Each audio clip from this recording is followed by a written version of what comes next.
It is time for another best of 3 series between two professional players of StarCraft 2. Spawning in the top left corner, we have a veteran of the game. It is going to be none other than Team Liquid Snute. And his opponent, spawning on the cross position, all the way on the other end of the map on Whirlwind Alley, we have the Terran player known as Gumiho. And actually, I just said that Snute was a veteran of the game, but Gumiho has been around since forever. I remember watching this game for the first time, I believe in like 2010, when he was participating in a GSL. Back in the day, he actually used to play random for a little while, but now for already a couple of years, I mean, it's probably been like 5 or 6 years or so, he's been playing Terran full-time, and he's been doing extremely well for himself.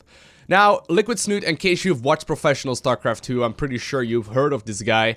He's very well known in the community. He started, I believe, playing also back in 2010, and I mean, he's won his last tournament, like his last premier tournament in 2016, and the first one, I believe, in 2012 with a Home Story Cup. So, these guys, both of them have been around since forever, and like I said as well, this is actually a best of 3 series, meaning that this is just going to be game number 1 in a, best of 3 series right here. So, hopefully we got something good. I haven't seen these games myself yet either, but obviously the Zerg versus Terran matchup has been rather interesting as of late. Now, these games were played as part of a LowkoTV tournament. Wardy was actually nice enough to give me the replays to those games, saying that this series in particular was very, very good. So I guess we'll have a look at it together and figure out what it's all about. But I'll go ahead and link Wardy. I'll go ahead and link Wardy's Twitch TV channel down below in the description of this video, in case you want to go ahead and check it out, as he, puts out a lot of great tournaments. But anyway, looks like Gumiho is starting up a relatively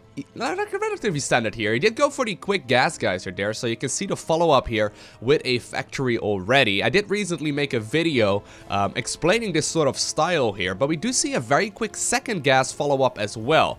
I was thinking here for a second he may very well be switching into a double reactored factory build, but judging by the timing of that second gas, I think he may very well be going for a faster starport instead, although time will tell us in just a little bit. Meanwhile, on the other side of the map, Snute has just been, playing his standard style as well, going for the quick expansion. One interesting thing to note is that he did pull the drones out of the gas geyser after starting up the metabolic boost upgrade, which is the Zergling speed. This will allow him to get the queens out a little bit easier, but also go for the third base a little bit faster. And actually, Snute playing very defensive here as well, leaving the Zerglings on the creep for the time being, probably just looking for a Reaper that is definitely going to be moving across the map here in just a little bit, if his opponent decided to do so. Actually, Gumiho just using it defensively this time around, trying to make sure that this expansion right here on the low ground is going to stay alive no matter what. And right as it finishes up, that is where he indeed does start scouting. And we do see that follow-up here with the starport, a tech lab being built on the barracks, so Gumiho will be able to switch that over and start, potentially Raven production, but what is more than likely going to be a Banshee. Banshees have been extremely common, obviously. You can go for the Cloak upgrade here as well, and the Cloak as well as the Hellions in combination with the Banshees can be extremely good. I guess only... Yeah, there we go. We do indeed see that cloaking field go down almost immediately in the tech lab, so he indeed is going to be opening up with Banshees. So rather aggressive build here from the Terran player. It all comes down to how good Liquid Snute will be able to defend here. Now, Snute, obviously, by pulling the drones out of that gas, he's going to be able to get his Roach Warren and whatnot up a little bit later, but we do not see the Nematized Carapace upgrade, which does not allow him to scout out exactly what is going on. And considering this is cross-position, Liquid Snute's overlord is only just now arriving on the other side of the map, and there's no way he's really going to be able to see exactly what his opponent is doing. And for the moment, Snute is definitely going to be able to deal with these units here at the front, just using his queens and links, but I'm a little worried here for the potential Banshee follow-up. He doesn't have a whole lot of units that can spot Cloak. At the very least, we don't see any spores just yet, nor do we see a lair. Obviously, he may be sniffing it out though. These pro gamers are very, very good. Did he just get a glimpse of it? I don't think he just saw that. That was a very, very, risky move there by Gumiho, but obviously Snute would have to be looking at that at the exact perfect moment, even if it was in vision range. But it looks like he's going to follow this up with quite a lot of roaches, actually, far more than you need to defend. So I think Snute may very well be looking here to be at least a little bit aggressive.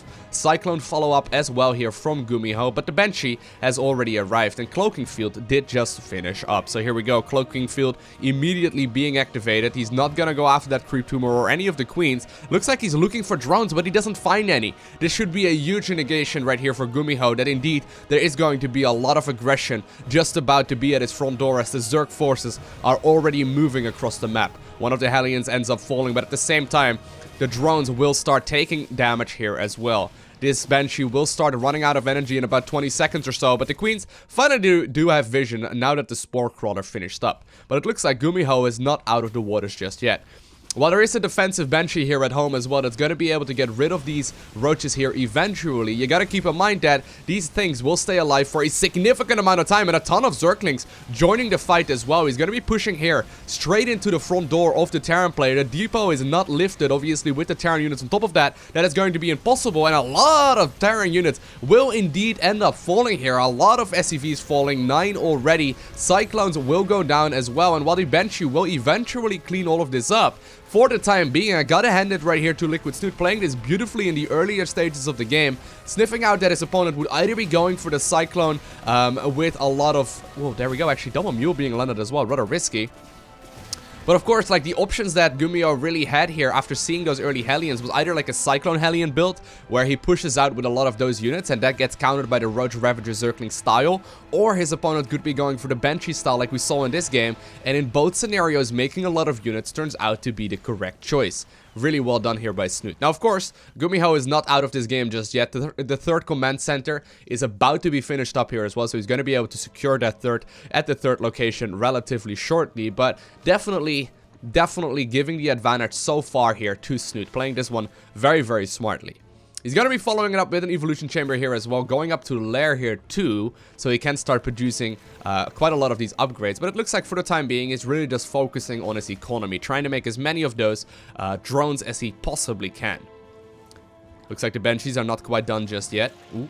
Bit of a risky move there. He decides to immediately cancel the Creep Tumor as well. But the Queens are in production, anticipating this move indeed, and not really taking a whole lot of economical damage so far. And Gumiho, while he's definitely looking powerful here, he's been taken aback on pretty much every turn, and while he did manage to kill a couple of workers, it is not even close to the amount of workers that his opponent managed to take out in his own natural. Now, we do actually see the Hyperflight Rotors right here. I believe that's what the upgrade is called. This is actually the Banshee speed upgrade, and it's rather interesting because normally we don't really see this. I love this. It's one of those upgrades that is definitely underutilized right now, and basically what it is a speed buff to the Banshees, so they're going to be able to move across the map much quicker. Now, the upgrade time is a very long one, and so far, actually, Gumiho is starting to get back into this game. He's picked up a lot of workers.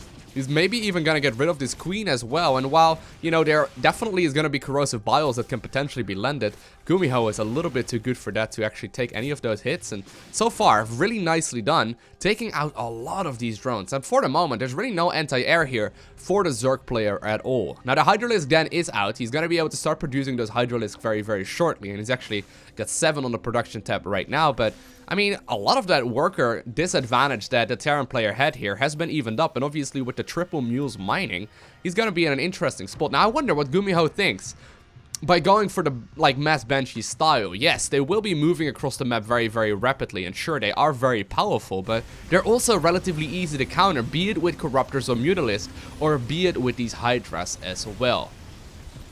The Thor follow-up here as well by Gumiho, playing his own version of Mech. I like this a lot. Seems like most of the Terran players are copying sort of like innovation style. I did mention earlier that I made an analysis of that play style. But actually Gumiho playing like his own version of it, and I like this a lot. Playing much less siege tank heavy, but instead going for Banshees and Thors. I love, you know, experimentation like this in StarCraft 2. It's really cool to see that meta develop. But there's a lot of Cyclones right here, as well as a whole lot of Hellions. He's going to be able to do some damage with that if the Zerg player is not prepared. But look at that. Liquid Snute has units in pretty much all of his bases ready to defend against any kind of potential aggression. Now, the Queens here at the front will be retaking a bunch of the creep that did indeed get taken care of by the Terran player, but it looks like with that scan, a lot of the creep tumors once again will be taken care of. Now, the Hydralisks are out. I wonder what Snute is going for right now. The Glio Reconstitution, which is the Roach speed upgrade, as well as +2 missile, are being researched at this point in the game, but this is going to be a tricky one, right? Like, you're gonna need something else to deal with a ton of mech. There are definitely siege tanks out now too, and at this point, it seems like all that Snute is really trying to do is just sit back and start up his own Spire, but really just defend against any kind of potential aggression that the Terran player can throw at him. And I quite like the style, but it's just that without a hive, and without any kind of potential, you know, switches right here to, for example, Vipers with Blinding Cloud, this can definitely become very, very tricky. Looks like he's just gonna set on a couple of Roaches, Ravagers, and then Hydralisk as well, with a Spire on the way, though. I wonder if he's gonna go for, like, a... He could be going for example, like a Brute Lord switch. A lot of static defense going down here as well. And he is definitely turtling up quite a bit here. He could also go for a Muta switch. Like, if you're gonna start up the Hive right now, it's not gonna line up very well with that Spire, right? Maybe he's just gonna get a couple of Corruptors. And he sniffed out that his opponent does have the Banshees. I don't think he's had vision of that just yet, though, for the time being. But these Banshees are gonna be able to move out very, very quickly. They're also gonna be able to get out of trouble really quickly. I love this! Snute actually going for the Swarm Host. Beautiful. So Swarm Hosts obviously did get buffed up. They're significantly cheaper than they used to be in the past, and they're extremely good at dealing with turtly Terran armies. But you gotta keep in mind, this is not a very siege tank heavy army. Like, most of the mech forces, most of the mech armies that Terran players go for are indeed very, very siege tank heavy. But it looks like in this particular instance, Gumiho is really, like, he's got a bunch of siege tanks, sure, but he's really not having as many Terran players out there will, and obviously Hellions will be able to deal with those units just fine. But still, the Locusts will be able to start raining across the map here very, very shortly, and the Hive is just about on the way, as well as a Nidus network. Nice. So he can potentially be pushing right here in the back of the main base of the Terran player. Looks like this is going to be a relatively long and drawn out macro game, as Gumiho has secured his fort base here as well. The planetary fortress is about halfway done right now, and it looks like for the moment the Zerg is not going to be able to do anything to this just yet. Now, he will show his hand here, it looks like, because the sensor tower will sniff out that a lot of these units are out, and indeed the Locusts are being used.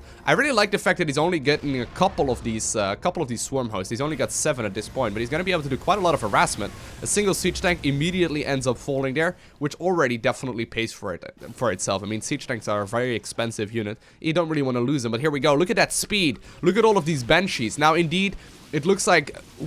gotta be very careful there with the micro. It looks like Snute knows exactly what to do against this style, but you still have to make sure you got a lot of static defense ready to go, because these spores will definitely take care of these Banshees. But if there's only a couple, if there's only 1 or 2, the Banshees will just be able to plow through it, as their damage output is absolutely ludicrous. Looks like Snute is trying to move out here, trying to see if he could potentially catch all of these Banshees, but they're going to be cloaked, and for the time being, it looks like that's not going to be the case. Looks like the Overlord right here in the back is taken care of as well. There's no real units into the Nidus network just yet, but there are indeed entering right now, and I wonder where he's planning on pushing. Snute is maybe gonna move over to this fort base. Would be a little bit tricky because there are quite a lot of units, but a couple of Locusts once again dealing some pressure. Thought for a second he might be getting a Thor there, but not quite. And indeed, he does decide to go for the planetary, or the Nidus network rather, right behind the planetary. Couple of Hydralisks do have to pay with their life there, but I wonder if he's even going to be able to unload here. There's a lot of Roaches in the Nidus network. Obviously, you can just simply be behind and still do quite a bit of damage to all of these units. But if he's just going to rally out just like that, the planetary is going to be in a great position to take care of all of these units. But here we go. Gumiho is advancing across the map. Now, Snute has a huge bank, okay? He doesn't have a very powerful army to deal with this, but he's going to be able to replace these units with anything that he wants. And I don't really know exactly what he's planning on right now. I mean, I'm a little worried here for Snute. He's got a huge bank, but what is he gonna make here to get rid of all of these units? I mean, sure, he can deal with some of this army, and he's gonna try and set up a nice concave here. Looks like he's going for the Muta switch. A massive amount of Mutas on the production tab right now. 42 right at this point in the game are in the production. That's insane. That's a huge amount. And the Banshees obviously can shoot down very aggressively, and the Thors can shoot up reasonably well. But all in all, there's really not a whole lot of anti-air other than this single Thor. I mean, is the other Thor still alive? Let's have a quick look at the unit tab. Looks like there's only a single Thor. There's only a single Thor, and there we go. The Thor immediately being target fired. Nice little bit of magic boxing there on those Mutas, neglecting a lot of the splash damage. And with this split up and with the lack of anti-air from the Terran player, it looks like the Muta switch may very well turn out to be extremely successful. Transfuses going down on this base. A lot of reinforcing units will eventually get rid of all of those siege tanks, and indeed the base does stay alive. And That was a beautiful, insane switch there. So many Mutalisks out all of a sudden on the map, and while there are triple Thors in production, as well as a lot of Cyclones, I wonder if this is going to be in time as the units of the Zerg are already at the front door. Look how many there are. They're going to be able to pick out a lot of these units with relative ease. Obviously, he's got to be careful here of the splash damage. Raven's out as well, but here we go. He's getting right on top of the Terran production, splitting up those Mutas once again, making sure that they are spread out and picking up these Thors one by one, getting right on top of all of the units here that are being produced, and I would not be surprised if all of a sudden all of the Terran production will be gone and taken care of, and indeed Liquid Snute ends up taking game number 1. What a beautiful game number 1 here though, not gonna lie, that Muta switch is absolutely impeccable. I didn't even really consider that. I mean, most of the time you see Zerg players really trying to tech up, you know, and really getting those super high tier units out to eventually deal with all of the, you know, Terran forces there. But a Muta switch with properly upgraded Mutas, it did a ton of damage, and, you know, him just saving up so much gas eventually ended up saving the day. But anyways, in game number 2 on Overgrowth LE, spawning in the bottom left corner, we have none other than the Zerg player who is currently up 1-0. It is going to be Snute. And his opponent, spawning in the top right corner, playing a really interesting style in game 1, and I mean that in the most positive of ways, because that was a really cool style based around those Banshees in the earlier stages of the game, and then getting more of them later on as well with the heavy Cyclones and then also a couple of Thors mixed in. It is going to be none other than Gumiho. Now, as you may have already guessed, I'm a big fan of both of these guys. Really creative styles here, really, you know, clashing in unique ways. Usually, the Zerg vs Terran matchup, at the very least before all of the recent changes, was relatively predictable as far as strategies go, but it's really, as you can see from all of the casts that I've done and all of the games that I've been featuring on the channel, it's really been an interesting setup. I mean, it's been very cool to see how the meta game is developing, and there are so many different options available that really make the game much more powerful. Now, Gumiho, once again, going for that quick gas geyser there, follows it up here with a barracks as well, goes for that quick Reaper, probably will be making an expansion here, as well as a quick factory follow-up. That's at the very least what I'm anticipating here. It all depends on the timing on that second gas, whether or not we will see a starport or like maybe even a second factory as well, because the first one indeed is gonna go down. He's gonna be able to once again produce a reactor on this barracks, at which point he can switch that over with the factory. And with the lack of, well, no, I was gonna say with the lack of second gas. This one does seem later than in the game number 1 though. We may very well see either a factory here or a starport. It kind of depends on how this game rolls out. Anyhow, Snute, in the meanwhile, not really changing anything up. Once again, pulling the drones out of the gas guys. They're going for the quick Zergling metabolic boost upgrade. The metabolic speed upgrade, I don't know, but the metabolic boost upgrade, getting that Zergling speed early on into the game, and he's gonna have to try and deal with this Reaper here. Now the Reaper will do whatever damage he can. Looks like it's not going to be a whole lot, as while the Zerglings are running a little bit low, as there are 6 of them out at this point in the game, Snute is gonna be able to deal with that just fine until the queens come out. And indeed, once again, we do see that follow-up here, and we do indeed see the second factory here as well. Interesting little play here from Gumiho. He's gonna be going for the mass factory style. And what exactly does this mean? Well, in most instances, while the Reaper is still dealing some pressure here at the front, this is going to be a style that Innovation really enjoys playing, where he's going for the second reactor here as well. He does need to start that up. I'm not seeing it just yet. He does need to start that up here really shortly if he wants to make use of it. But he's going to be pushing with Cyclones and Hellions. At the very least, that's what I'm expecting right now. The Reaper's still at the front, trying to do whatever damage he can, mostly just scouting out the location here. No quick third base from Snute. He's going to be taking it a little bit later on into the game, and he's going to get himself some creep tumors here as well. Once again, drones back into the gas geyser to switch to the Roach Warren here relatively early on as well. Indeed, that factory did just get scouted by the slow Overlord that's right now hanging out in the corner. But with the first Hellions out on the map, Snute will get the confirmation of this style. Now, he hasn't seen the second factory just yet, and actually, it looks like Gumiho has decided to, well, get the reactor relatively late. He may very well be switching into a bio style or something in a little bit, but for the moment, I think Liquid Snute is going to be rather happy here with this setup. He's got a solid amount of workers here.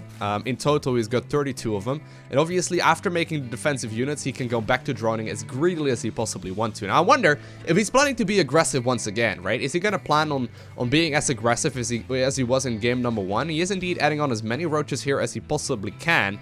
8 already out on the map, and I wouldn't be surprised if after defending against these Hellions and Cyclones, he's planning to move across the map.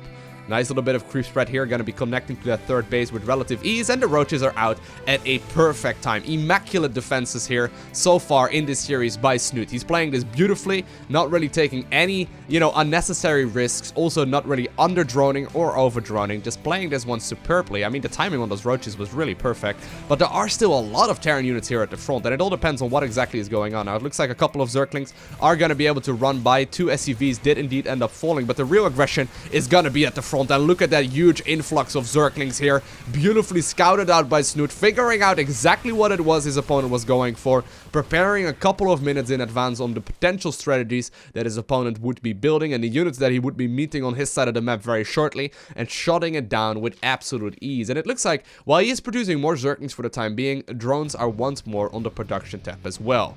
Morphing the low HP Roach into a Ravager, it obviously heals itself back up to full. Look at that handsome stud of a man. But anyways, a lot of units are once again going to be at the front, and it all depends on Gumiho's control here. Is he going to be able to hold on from all of these Zerg forces knocking on the front door?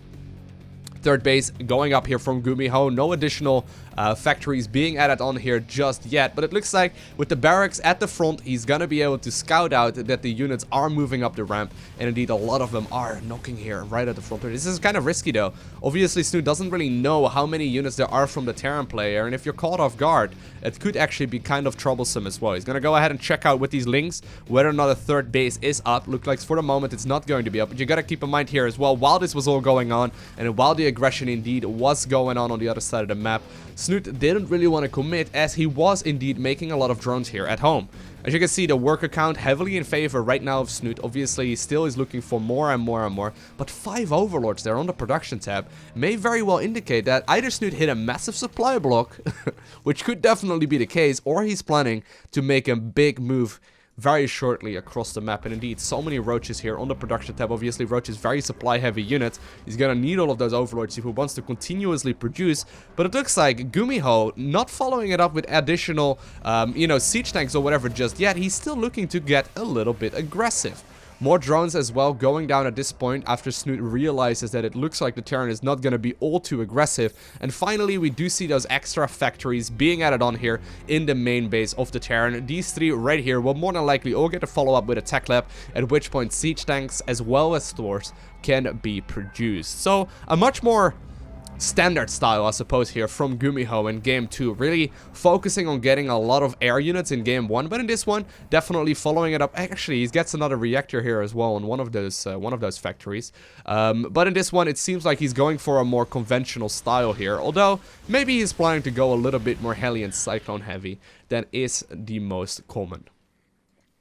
Third base is relatively late though, while the command center... Oh, he's actually going to go ahead and land it over here. I was going to say, like, I don't really know exactly how he's going to get the command center over there. But indeed, he's going to be hanging out here at the watchtower instead. And with all of these Cyclones in the production tab, he's going to be able to produce quite a lot of stuff. And another reactor actually going down on this factory as well. Actually, compared to, like, for example, Innovation style, he's really focusing on a lot more reactors here than those Terran players go for. And it looks like he's not even really using this one with the tech lab here either.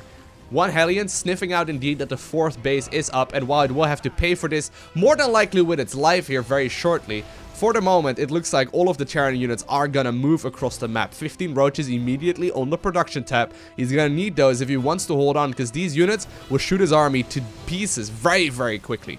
Nice corrosive biles there. We'll be able to get rid of some of these units, and at the very least weaken up some of them as well. And obviously proper corrosive biles are really very, very important.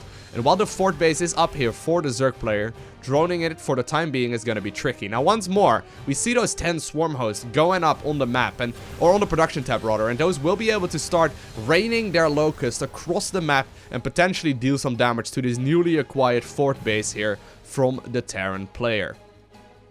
Looks like the main reason why this factory even has a tech lab is just to research stuff. I mean, the Infernal Pre-Igniter is going up right now, which is the blue flame upgrade for these Hellions, and they're going to be able to deal more damage to light, but I really wonder how he's going to approach the later stages of this game. I mean, obviously the Zerg has got a lot of forces here, and Roach's Ravagers are definitely not bad against dealing with all of these forces.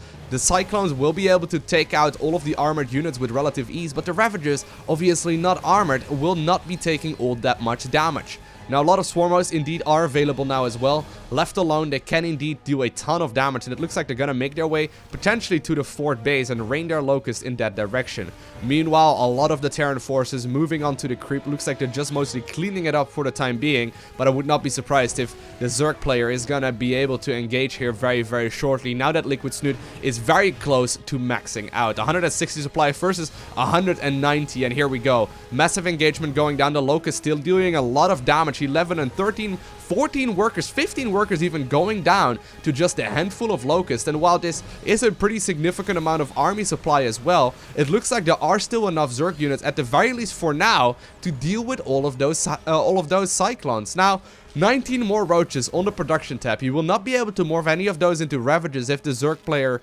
is not given any time. But it looks like for now, Gumiho, all of these units are very low. This is kind of risky. For now, he's going to be moving into the fort base location here of Snute.